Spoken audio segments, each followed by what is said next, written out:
दक्ष यज्ञ का समाचार पा सती का शिव से वहां चलने के लिए अनुरोध। दक्ष के शिवद्रोह को जानकर भगवान शिव की आज्ञा से देवी सती का पिता के यज्ञ मंडप की ओर शिवगणों के साथ प्रस्थान। ब्रह्मा जी कहते हैं, नारद, जब देवर्षि गण बड़े उत्साह और हर्ष के साथ दक्ष के यज्ञ में जा रहे थे, उसी समय दक्ष कन्या देवी सती गंधमादन पर्वत पर चंदोवे से युक्त धारागृह में सखियों से घिरी हुई भांति भांति की उत्तम क्रीड़ाएं कर रही थी। प्रसन्नता पूर्वक क्रीड़ा में लगी हुई देवी सती ने उस समय रोहिणी के साथ दक्ष यज्ञ में जाते हुए चंद्रमा को देखा। देखकर वे अपनी हितकारिणी प्राण प्यारी सखी विजया से बोली, मेरी सखियों में श्रेष्ठ प्राण प्रिय विजये, जल्दी जाकर पूछ तो आ, ये चंद्रदेव रोहिणी के साथ कहाँ जा रहे हैं। सती के इस प्रकार आज्ञा देने पर विजया तुरंत उनके पास गई और उसने यथोचित शिष्टाचार के साथ पूछा, चंद्रदेव, आप कहाँ जा रहे हैं। विजया का यह प्रश्न सुनकर चंद्रदेव ने अपनी यात्रा का उद्देश्य आदरपूर्वक बताया। दक्ष के यहाँ होने वाले यज्ञोत्सव आदि का सारा वृतांत कहा। वह सब सुनकर विजया बड़ी उतावली के साथ देवी के पास आई और चंद्रमा ने जो कुछ कहा था वह सब उसने कह सुनाया। उसे सुनकर कालिका सती देवी को बड़ा विस्मय हुआ। अपने यहाँ सूचना न मिलने का क्या कारण है, यह बहुत सोचने विचारने पर भी उनकी समझ में नहीं आया। तब उन्होंने पार्षदों से घिरे अपने स्वामी भगवान शिव के पास आकर भगवान शंकर से पूछा। सती बोली, प्रभु, मैंने सुना है कि मेरे पिताजी के यहाँ कोई बहुत बड़ा यज्ञ हो रहा है। उसमें बहुत बड़ा उत्सव होगा। उसमें सब देवर्षि एकत्र हो रहे हैं। देव देवेश्वर, पिताजी के उस महान यज्ञ में चलने की रुचि आपको क्यों नहीं हो रही है। इस विषय में जो बात हो वह सब बताइए। महादेव, सुहृदों का यह धर्म है कि वे सुहृदों के साथ मिले जुलें। यह मिलन उनके महान प्रेम को बढ़ाने वाला होता है। अतः प्रभु, मेरे स्वामी, आप मेरी प्रार्थना मानकर सर्वथा प्रयत्न करके मेरे साथ पिताजी की यज्ञशाला में आज ही चलिए। सती की यह बात सुनकर भगवान महेश्वर देव, जिनका हृदय दक्ष के वाग्बाणों से घायल हो चुका था, मधुर वाणी में बोले, देवी, तुम्हारे पिता दक्ष मेरे विशेष द्रोही हो गए हैं। जो प्रमुख देवता और ऋषि अभिमानी, मूढ़ और ज्ञान शून्य हैं, वे ही सब तुम्हारे पिता के यज्ञ में गए हैं। जो लोग बिना बुलाए दूसरों के घर जाते हैं, वे वहां अनादर पाते हैं, जो मृत्यु से भी बढ़कर कष्टदायक है। अतः प्रिय, तुमको और मुझको तो विशेष रूप से दक्ष के यज्ञ में नहीं जाना चाहिए। यह मैंने सच्ची बात कही है। महात्मा महेश्वर के ऐसा कहने पर सती रोषपूर्वक बोली, शंभो, आप सबके ईश्वर हैं। जिनके जाने से यज्ञ सफल होता है, उन्हीं आपको मेरे दुष्ट पिता ने इस समय आमंत्रित नहीं किया है। प्रभु, उस दुरात्मा का अभिप्राय क्या है, वह सब मैं जानना चाहती हूँ। साथ ही वहां आए हुए संपूर्ण दुरात्मा देवर्षियों के मनोभाव का भी मैं पता लगाना चाहती हूँ। अतः प्रभु, मैं आज ही पिता के यज्ञ में जाती हूँ। नाथ, महेश्वर, आप मुझे वहां जाने की आज्ञा दे दें। देवी सती के ऐसा कहने पर सर्वज्ञ, सर्वदृष्टा, सृष्टिकर्ता एवं कल्याण स्वरूप साक्षात भगवान रुद्र उनसे इस प्रकार बोले। शिव ने कहा, उत्तम व्रत का पालन करने वाली देवी, यदि इस समय तुम्हारी रुचि वहां अवश्य जाने के लिए हो गई है, तो मेरी आज्ञा से तुम शीघ्र अपने पिता के यज्ञ में जाओ। यह नंदी वृषभ सुसज्जित है। तुम एक महारानी के अनुरूप राजोपचार साथ ले सादर इस पर सवार हो बहुसंख्यक प्रथम गणों के साथ यात्रा करो। प्रिय, इस विभूषित वृषभ पर आरूढ़ हो।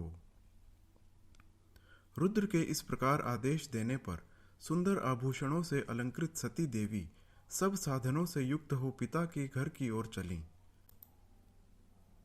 परमात्मा शिव ने उन्हें सुंदर वस्त्र, आभूषण तथा परम उज्ज्वल छत्र, चामर आदि महाराजोचित उपचार दिए।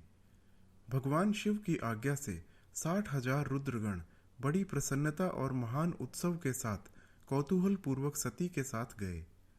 उस समय वहां यज्ञ के लिए यात्रा करते समय सब और महान उत्सव होने लगा। महादेव जी के गणों ने शिवप्रिया सती के लिए बड़ा भारी उत्सव रचाया। वे सभी गण कौतूहलपूर्ण कार्य करने तथा सती और शिव के यश को गाने लगे। शिव के प्रिय और महान वीर प्रथम गण प्रसन्नता पूर्वक उछलते कूदते चल रहे थे। जगदम्बा के यात्रा काल में सब प्रकार से बड़ी भारी शोभा हो रही थी। उस समय जो सुखद जय जयकार आदि का शब्द प्रकट हुआ, उससे तीनों लोक गूंज उठे। यज्ञशाला में शिव का भाग न देखकर सती के रोषपूर्ण वचन। दक्ष द्वारा शिव की निंदा सुन दक्ष तथा देवताओं को धिक्कार फटकार कर सती द्वारा अपने प्राण त्याग का निश्चय। ब्रह्मा जी कहते हैं, नारद, दक्ष कन्या सती उस स्थान पर गईं जहां वह महान प्रकाश से युक्त यज्ञ हो रहा था। वहां देवता, असुर और मुनींद्र आदि के द्वारा कौतूहलपूर्ण कार्य हो रहे थे। सती ने वहां अपने पिता के भवन को नाना प्रकार की आश्चर्यजनक वस्तुओं से संपन्न, उत्तम प्रभा से परिपूर्ण, मनोहर तथा देवताओं और ऋषियों के समुदाय से भरा हुआ देखा। देवी सती भवन के द्वार पर जाकर खड़ी हुई और अपने वाहन नंदी से उतरकर अकेली ही शीघ्रता पूर्वक यज्ञशाला के भीतर चली गईं।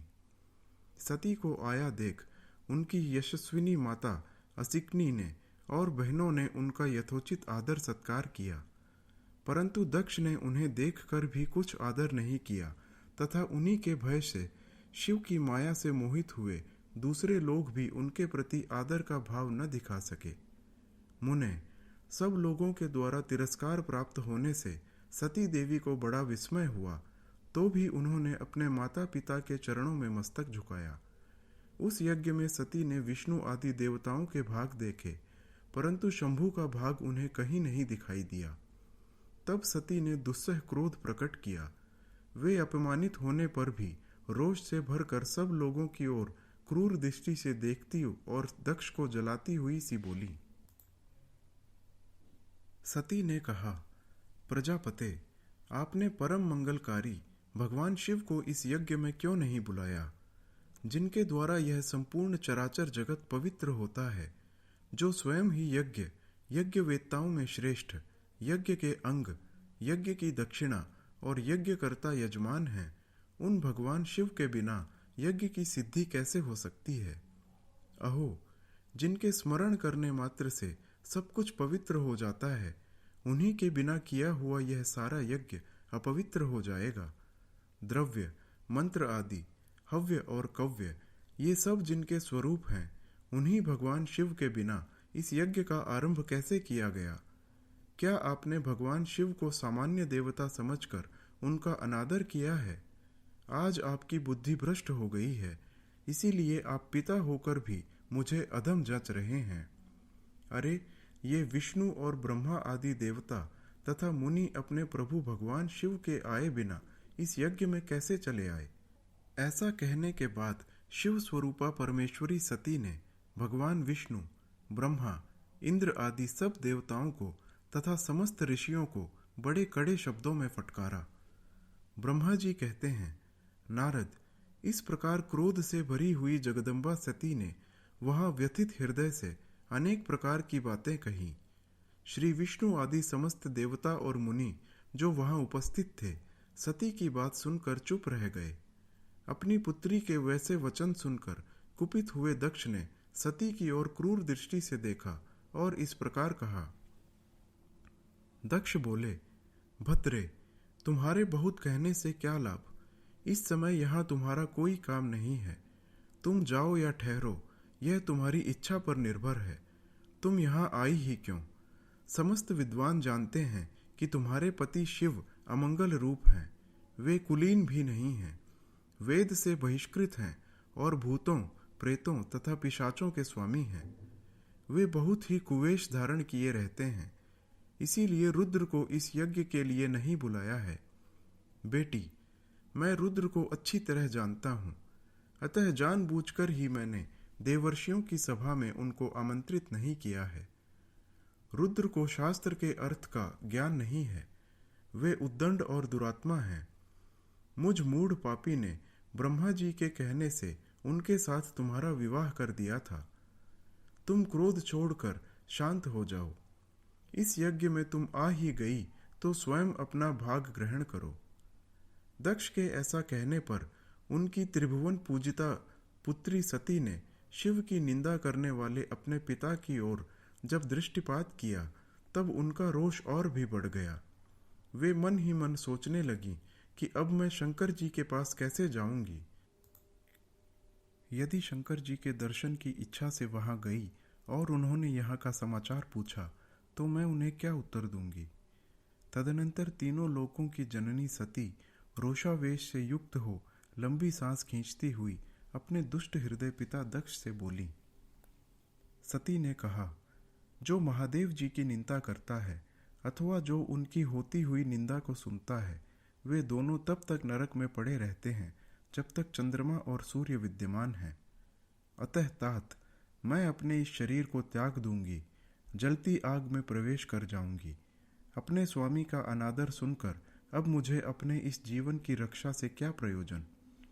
यदि कोई समर्थ हो तो वह स्वयं विशेष यत्न करके शंभु की निंदा करने वाले पुरुष की जीभ को बलपूर्वक काट डाले, तभी वह शिव निंदा श्रवण के पाप से शुद्ध हो सकता है, इसमें संशय नहीं है। यदि कुछ कर सकने में असमर्थ हो तो बुद्धिमान पुरुष को चाहिए कि वह दोनों कान बंद करके वहां से निकल जाए। इससे वह शुद्ध रहता है, दोष का भागी नहीं होता, ऐसा श्रेष्ठ विद्वान कहते हैं। इस प्रकार धर्म नीति बताने पर सती को अपने आने के कारण बड़ा पश्चाताप हुआ। उन्होंने व्यथित चित्त से भगवान शंकर के वचन का स्मरण किया।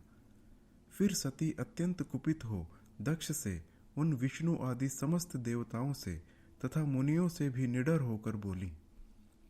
सती ने कहा, तात, तुम भगवान शंकर के निंदक हो, इसीलिए तुम्हें पश्चाताप होगा। यहाँ महान दुख भोग कर अंत में तुम्हें यातना भोगनी पड़ेगी। इस लोक में जिनके लिए न कोई प्रिय है न अप्रिय, उन निर्वैर परमात्मा शिव के प्रतिकूल तुम्हारे सिवा दूसरा कौन चल सकता है। जो लोग दुष्ट हैं वे सदा ईर्ष्या पूर्वक यदि महापुरुषों की निंदा करें तो उनके लिए यह कोई आश्चर्य की बात नहीं है। परंतु जो महात्माओं के चरणों की रज से अपने अज्ञानांधकार को दूर कर चुके हैं, उन्हें महापुरुषों की निंदा शोभा नहीं देती। जिनका शिव यह 2 अक्षरों का नाम कभी बातचीत के प्रसंग से मनुष्यों की वाणी द्वारा एक बार भी उच्चारित हो जाए तो वह संपूर्ण पाप राशि को शीघ्र ही नष्ट कर देता है। उन्हीं पवित्र कीर्ति वाले निर्मल शिव से तुम द्वेष करते हो। आश्चर्य है, वास्तव में तुम अशिव रूप हो। महापुरुषों के मन रूपी मधुकर ब्रह्मानंदमय रस का पान करने की इच्छा से जिनके सर्वार्थदायक चरण कमलों का निरंतर सेवन किया करते हैं, उन्हीं से तुम मूर्खतावश द्रोह करते हो। जिन्हें तुम नाम से शिव और काम से अशिव बताते हो, उन्हें क्या तुम्हारे सिवा दूसरे विद्वान नहीं जानते। ब्रह्मा आदि देवता, सनक आदि मुनि तथा अन्य ज्ञानी क्या उनके स्वरूप को नहीं समझते। उदार बुद्धि भगवान शिव जटा फैलाए, कपाल धारण किए स्मशान में भूतों के साथ प्रसन्नता पूर्वक रहते तथा भस्म एवं नरमुंडों की माला धारण करते हैं। इस बात को जानकर भी जो मुनि और देवता उनके चरणों में गिरे हुए निर्माल्य को बड़े आदर के साथ अपने मस्तक पर चढ़ाते हैं, इसका क्या कारण है। यही कि वे भगवान शिव ही साक्षात परमेश्वर हैं। यज्ञ यागादि और निवृत्ति 2 प्रकार के कर्म बताए गए हैं। मनीषी पुरुषों को उनका विचार करना चाहिए। वेद में विवेचन पूर्वक उनके रागी और विरागी 2 प्रकार के अलग अलग अधिकारी बताए गए हैं। परस्पर विरोधी होने के कारण उक्त दोनों प्रकार के कर्मों का एक साथ एक ही कर्ता के द्वारा आचरण नहीं किया जा सकता। भगवान शंकर तो परब्रह्म परमात्मा है, उनमें इन दोनों के ही प्रकार के कर्मों का प्रवेश नहीं है। उन्हें कोई कर्म प्राप्त नहीं होता, उन्हें किसी भी प्रकार के कर्म करने की आवश्यकता नहीं है। पिताजी, हमारा ऐश्वर्य अव्यक्त है, उसका कोई लक्षण व्यक्त नहीं है। सदा आत्मज्ञानी पुरुष ही उसका सेवन करते हैं। तुम्हारे पास वह ऐश्वर्य नहीं है। यज्ञशालाओं में रहकर वहाँ के अन्न से तृप्त होने वाले कर्मठ लोगों को जो भोग प्राप्त होता है, उससे वह ऐश्वर्य बहुत दूर है। जो महापुरुषों की निंदा करने वाला और दुष्ट है, उसके जन्म को धिक्कार है। विद्वान पुरुष को चाहिए कि उसके संबंध को विशेष रूप से प्रयत्न करके त्याग दे। जिस समय भगवान शिव तुम्हारे साथ मेरा संबंध दिखलाते हुए मुझे दाक्षायणी कहकर पुकारेंगे, उस समय मेरा मन सहसा अत्यंत दुखी हो जाएगा। इसीलिए तुम्हारे अंग से उत्पन्न हुए सदा शव के तुल्य घृणित इस शरीर को इस समय मैं निश्चय ही त्याग दूंगी और ऐसा करके सुखी हो जाऊंगी। हे देवताओं और मुनियों, तुम सब लोग मेरी बात सुनो। तुम्हारे हृदय में दुष्टता आ गई है। तुम लोगों का यह कर्म सर्वथा अनुचित है। तुम सब लोग मूढ़ हो, क्योंकि शिव की निंदा और कलह तुम्हें प्रिय है। अतः भगवान हर से तुम्हें इस कुकर्म का निश्चय ही पूरा पूरा दंड मिलेगा। ब्रह्मा जी कहते हैं, नारद, उस यज्ञ में दक्ष तथा देवताओं से ऐसा कहकर सती देवी चुप हो गईं और मन ही मन अपने प्राण वल्लभ शंभु का स्मरण करने लगी।